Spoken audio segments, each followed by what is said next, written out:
say they like the Boots fight. And I'm gonna do another video about Boots if I remember.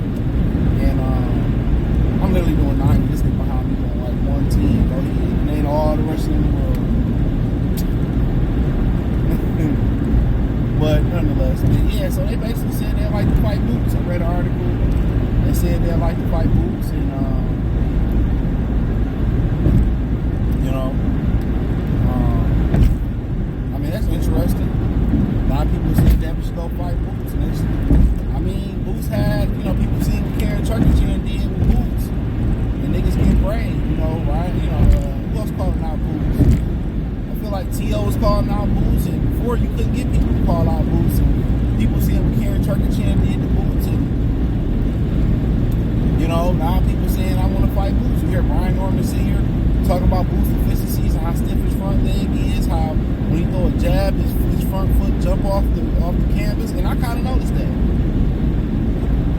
Excuse me, I noticed that. Now that you say that, I noticed that.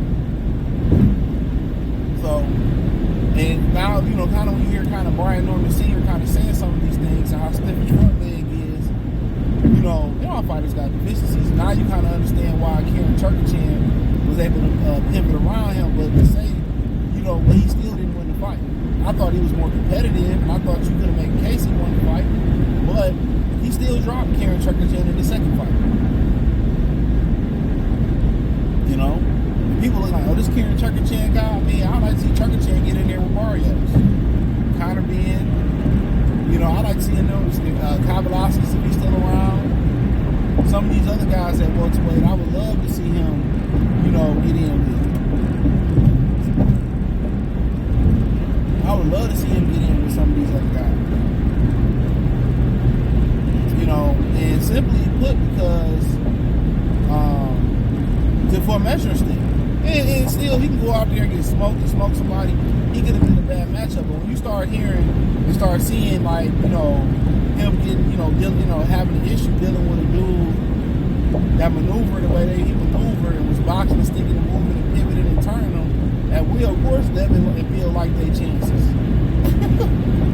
Of course they like their chances. They just as big as motherfucking Boots, no diddy.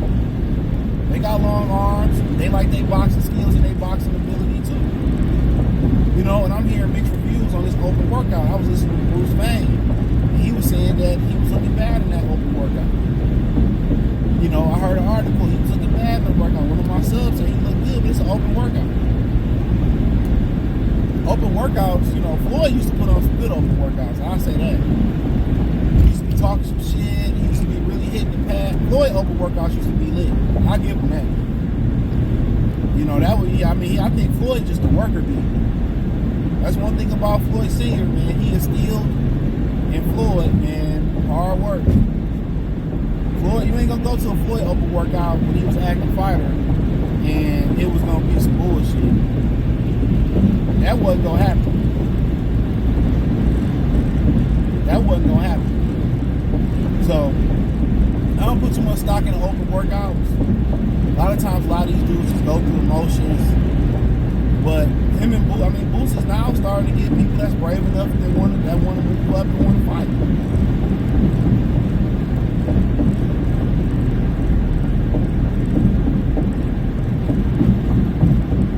So at the end of the day, I think, you know, not going to 54 is the smartest thing he did at this point.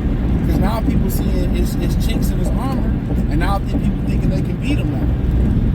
Now, also on top of that, some people may say, now he's a little dry at the weight.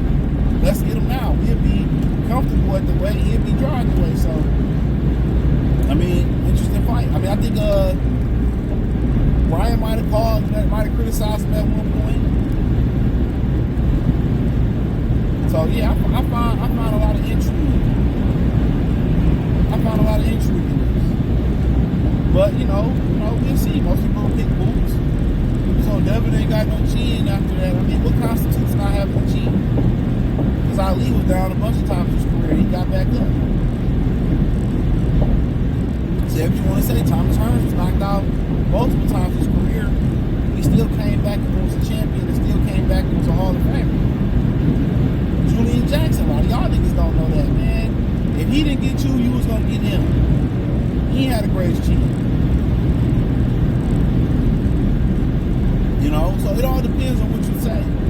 my thing is, if you keep getting up, a lot of times, you know, Trinidad would get dropped early in fights. It was because Trinidad would come out dry, and some people say his balance would be fucked up coming out too warmed up. And that's the important part in the boxing, and actually warming up.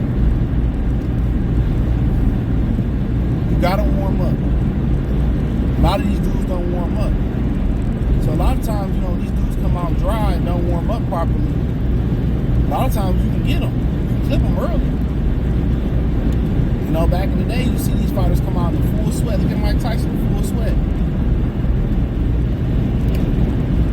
Ligaments, bone, everything is sharp. Mind, you got to warm up the mind too. So, but yeah, I mean, that's a good fight. You know, the money will be there. And Devin chasing greatness. I remember it was, you know, my homie was there when he was sparring Ennis. You know, and him and Bill got into it. Devin, I forget who Devin was fighting. And Ennis was kind of getting the better of Dev, from what I heard. But the problem was Dev headgear. They kept saying, you know, Bill and then Devin was arguing, just saying what I heard, over the headgear. Bill wanted him to take the headgear off because it was messing with him. But, you know, why take the headgear off and I can get cut up? You know, it was at the wild card gym. I can get cut up. So he kept the headgear on, but every time it wasn't the right headgear, it wasn't fitting his head, it wasn't adjusted right. So he's been in the ring with guys like Ennis and bigger guys and stuff of that nature. So they know what they're doing. They don't look at these fighters like we look at these fighters. We look at size.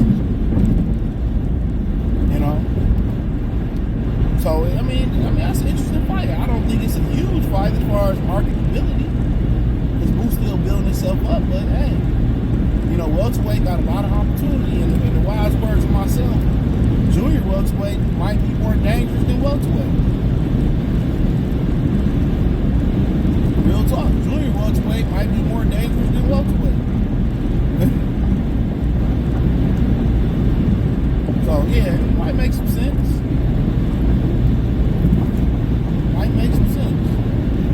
So, that's what they want to do. That's what they want to do. It's better than chasing Ryan Garcia. And then they pulled down on Ryan Garcia.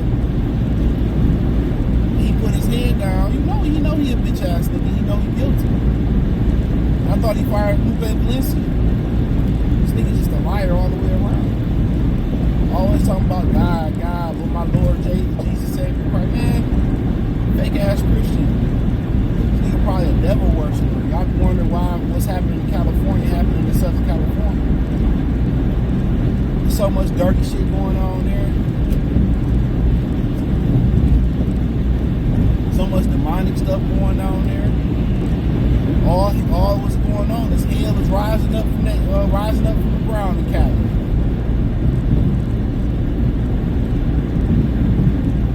All the Backdoria and all the paper play, and you know, come on, man. I listened to this brother from South Dallas on Real Life Street Stars. I forget his name. He was telling a story. He's a pastor now, I believe. And he was telling it just came on autoplay. I'm like, man, it sound like young black youngster where he started sounding like Yo Gotti. And he started talking about his upbringing. His story just intrigued me. I just kept listening. And you know, it was just a really good story, man. I forget the name of the dude's name. I'm like maybe halfway through it. Omar Gooding's interview was good on there too. I'm almost through that one too. So but it should be a good one. You know, if they fight, I support it. I like Boots. I like Dev. I probably would favor Boots right now until I see Dev come back and see what they've been working on. But that's just my opinion on it. But people say, oh man, you hate Boots. No, I just call it how I see it. When I see bullshit, I gotta call it. People say I hate Terrence Crawford because I pick Canelo. That's common fucking sense. That's the common sense pick. Y'all be trying to create narratives when narratives should be created. Well, you gonna see, okay, show me how the nigga win. Well, Floyd did, that nigga ain't got that skill set like Floyd. And he ain't got the weight advantage that Floyd had. Y'all can't even, you know, understand how Floyd broke down Canelo Alvarez. But nonetheless, but yeah, they do it, man. Hopefully, maybe they should allow Turkey to put a few fights on in America. That's a great fight in Atlanta. That's a great fight in Vegas. That's a great fight in New York City. That's a great fight. So if that's what they want to do, obviously they see something. Devin and Jaron. People talk about Bill's inability to coach, but I see Bonzi struggling in that corner